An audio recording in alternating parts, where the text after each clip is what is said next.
Hi, I'm Randy Reid, editor of the Edison Report, and we are here in Frankfurt at Lighted Building, and I am joined by Mark Lien, president of Augmented Illuminations. Mark, welcome. Thank you, sir. I always enjoy sitting with you. Likewise. We've been doing this for a couple decades. We have been. Don't show our age here. What have you seen at the show so far?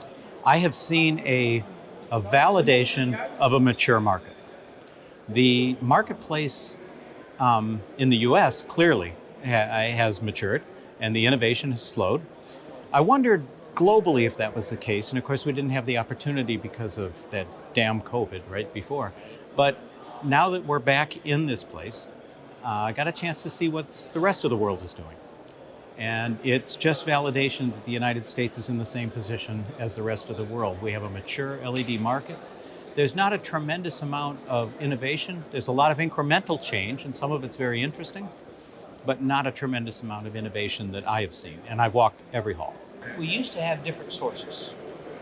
I was involved in electronic HID. I know. We had plasma. Yep. We had LED all competing. Obviously, LED won big time. Is that part of the problem because there really is now only one source? Yes, and there will be, at least for the next decade. There's nothing that can supplant LED in 10 years. Beyond that, we don't know, but it won't be an ROI story because we've maximized that savings,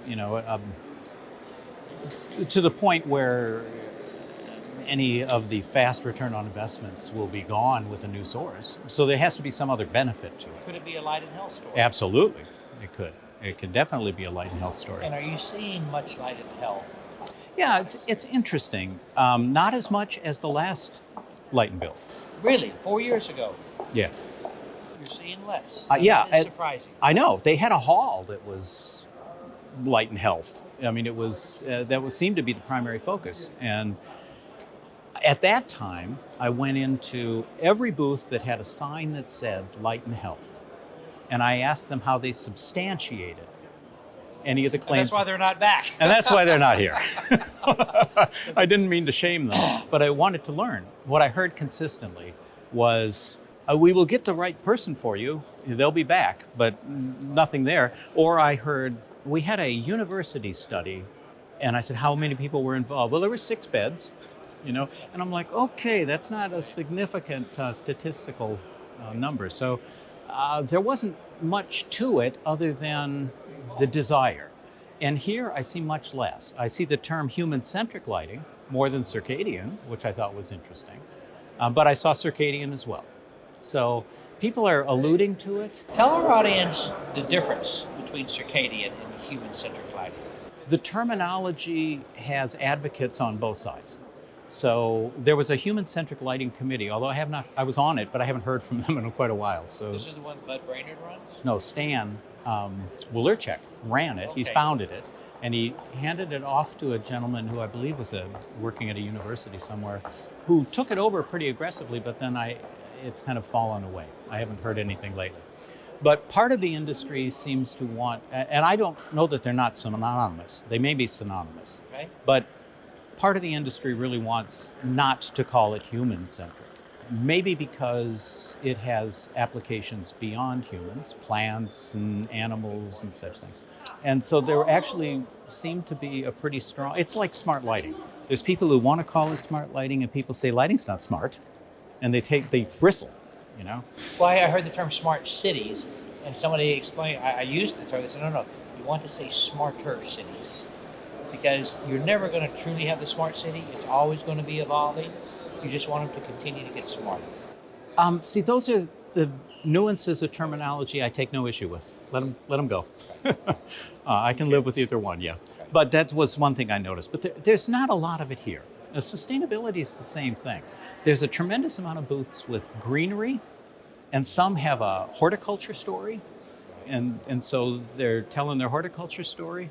We haven't really worked all of this out yet. I mean, I stopped in one booth and I said, okay, so you've got these horticulture products. I said, what are you focused on? Plants. I said, well, you got 160 species of plants. You have 1 species of humans, and we haven't figured out things for the humans yet for color and vision and how they're best affected. And there's plant scientists at the lighting-enabled systems and application lab at RPI and at LHRC that are doing valuable work to help us understand the effects on specific plants, mostly food plants, but they all respond differently to light. So the primary focus has been cannabis because that's where the money is, right? Or perceived to be where the money is. Hasn't paid off for everybody, but perceived to be.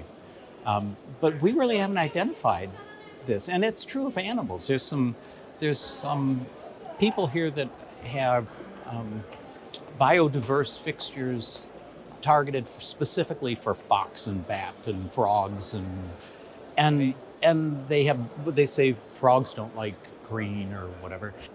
Do we really have all the science on animal vision when we don't even know human vision well enough yet? They discovered a new blood type, I heard yesterday, a human blood type. I mean, how much do we have yet to learn? And they think it may be very helpful for rare disorders. Well, how much do we have left to learn? I mean, the IPRGC. I thought the blood type had been settled 100 years ago. Yeah, exactly. So, well, how about rods and cones? Right. We kind of thought that had been too. True. Okay, let's talk a little bit. You talked about greenery, so I'll go to low embodied carbon luminaires. Yeah. Are you seeing a lot of that? A lot of claims here in the show. No, but that's really interesting. I haven't focused on that or material transparency or anything. What are they really promoting? Right? What do they have to promote? Because they are not making these technology changes. So I keep looking, well, what is the hook? Well, what are they working on? And I thought light and health, you haven't seen as much of that as you had in the past. And I thought they would be promoting low embodied carbon, and they don't seem to be. Right. So from what I can see are kind of incremental aesthetics, different nuances. Bingo. And the horticulture. There's quite a bit of horticulture. And UV. There is UV. Which we didn't really see much of at all, I guess, in 2018, right? Right. I have a theory. Please. So as the market's matured and it's just incremental change and the innovation isn't anything that's really astounding, it seems like if you don't have a compelling product, put in a coffee bar. And the bigger the coffee bar, the less compelling the product. And it seems to hold true, at least with Pareto's law. At least 80% of them that have the coffee bar don't have a very compelling product. I went to 4 parties last night. And you're looking good. Hall, thank you. Hall 4.0, just 4.0 on one floor. Excuse me, 4.1. Upstairs. 9 parties. Wow. 9 parties just on one floor in one hall. Yeah. Last So night. So attract people with parties and coffee and beer and such things because you don't really have a story with your product.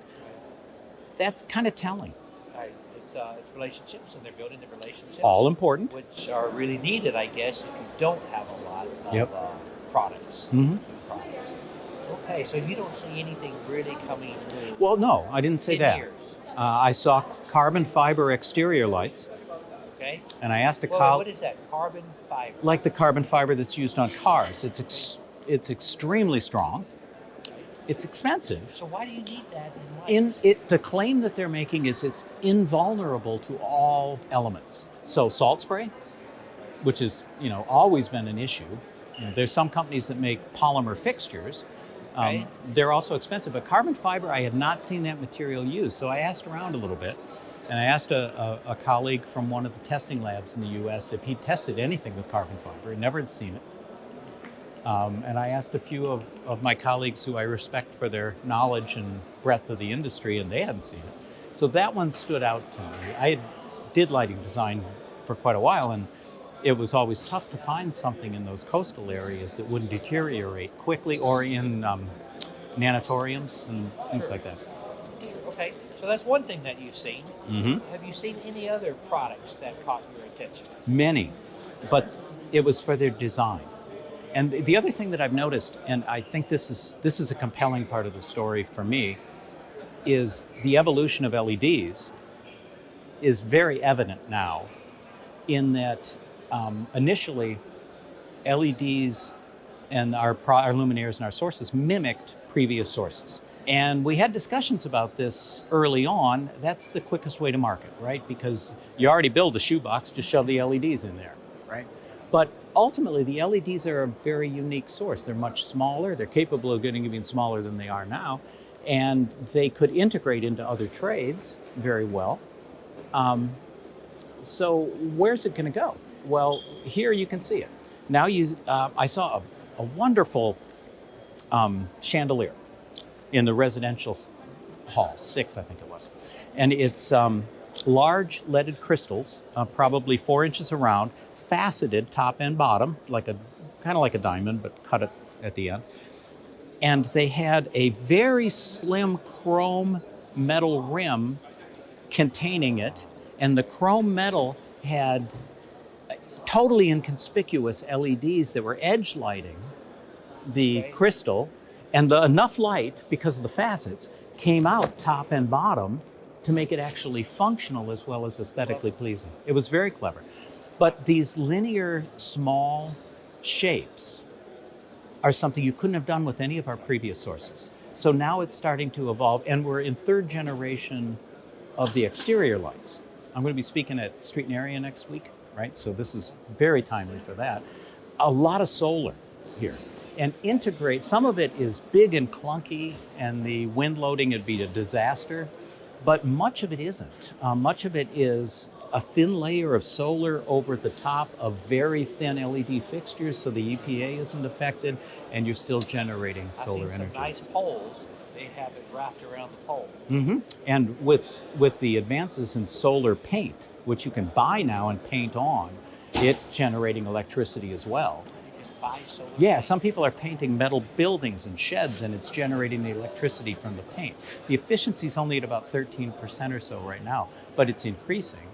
And the belief is that we'll be able to generate some electricity from painted surfaces, so potentially the pole itself could be a source. And that wouldn't affect EPA at all. You know, one thing that I found is I worked for GE for many years, and we used to sell something called high pressure sodium. And we would try to upgrade to metal halide because of the wider light. Yeah. And we would constantly fight that battle. We still sold a lot of sodium, and we try to convince people it's really not yellow, even though it was. Well, now I've seen LEDs that are trying to be the same color as high pressure sodium. Bingo. A trend here is 1800K. And I was shocked by that, because we used to try to run from that color, and now they're trying to replicate it. I think it's application based, because we don't want to run from that color necessarily in the Gaslight District of San Diego. They love that yellow, right? And most people gravitate toward the warm colors, particularly in the evening.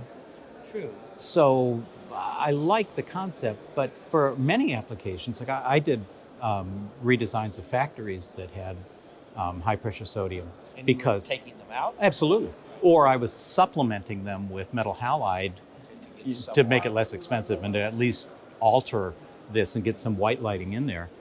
Metal halide had issues as well, right? But yeah, that I think. But the one thing that they pointed out, they showed me roses in front of the sodium and in front of the LED, and the color rendering, of course, of the LED is pretty darn good.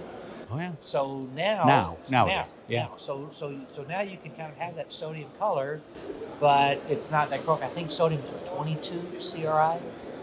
Something like that. Yeah, something right like in that range. So anyhow, it was a high pressure sodium color, but you had decent CRI. So I found that interesting. Yeah, it is. But I think it's just application specific. But there is a lot of color changing here, and that again is an LED attribute that we're able to take and utilize now that we couldn't have done that with the other sources. Okay, so Mark, what do you think is going to be the next big thing? What is going to be driving our industry? And again, I've been hanging my hat on light and health. I guess I need to address the question before I supply an answer, because by drive our industry, you're perhaps inferring that the industry will be similar, and I think that our industry is not going to be the same players in 10 years for sure, probably 5 major players that we have now. There are tremendous advances going on in controls and in light and health. Because of the proprietary nature of US manufacturing particularly, I don't see the current market leaders with their incremental change business model being successful. I hope they can. I've worked for a lot of great lighting companies. They provide tremendous products. I'm not trashing any of them. But that incremental change business model where you take a widget and you make it just a little bit better, and then for 6 to 12 months, you've got a market advantage. So you can return your investment quickly because it's an incremental change. Your molds and everything stay the same. So you don't have a big expense initially. Shareholders are happy because you returned a profit in a quarter or two, right? Management stays in place, so they're happy because the shareholders are happy. But that's the incremental change model. And that worked for almost 20 years for this industry. But now, with the pace of change and nothing new in the pipeline and the profits dwindling from LEDs, I don't see it. So, the big guys, two big companies, just continue to get bigger. Yes. Today, Acuity reported their earnings, and their stock gained 5%. Oh, yeah. They actually, I think, were up about 9% Yep. before it settled out. But they seem to be doing quite well. Yeah. Financially. Yeah, and they've got a different approach than Signify, for example. Okay.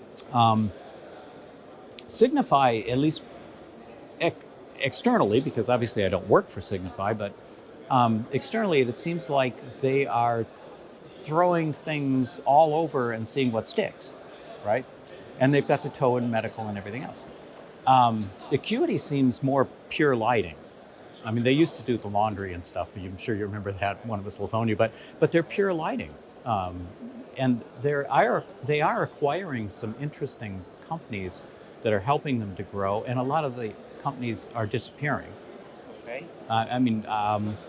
If you look at the Standard & Poor's 500, in 1960, the average lifespan of a company on the S&P 500 was 61 years. So big companies stayed big for 6 decades. The average lifetime now is 12. And then they're off. They're gone. And what's happening too in the transition on the S&P 500 is that they were different companies. What we're seeing now is the tech companies are starting to go up. A lot of other companies are falling off. For the first time this year, we have a renewable energy company in the S&P 500, and 2 oil and gas companies fell off. Really? Yeah. So you've seen that transition. So companies aren't lasting as long as they used to. So it's probably not just lighting that isn't adapting. But there's a quote from Darwin that I love. Like almost all my life, I thought the strongest of the species survives. But that's not what he said. He said the exact opposite. The flexible? Yeah, but the way he said it was, it is not, and this is a quote, it is not the strongest of the species that survives. It is the ones that adapt the quickest. And so if these lighting companies can adapt while they still have profits, and look at Eastman Kodak. By the time they realized the digital camera that they developed was valuable, they didn't adapt. They stuck to their old business model of incremental change. And Kodak had so much technology. Oh my gosh. Yeah, they sure did. It was a great company. But, it was. But they destroyed it. Okay, Mark, thank you. Thank you, sir. A pleasure. Always a pleasure.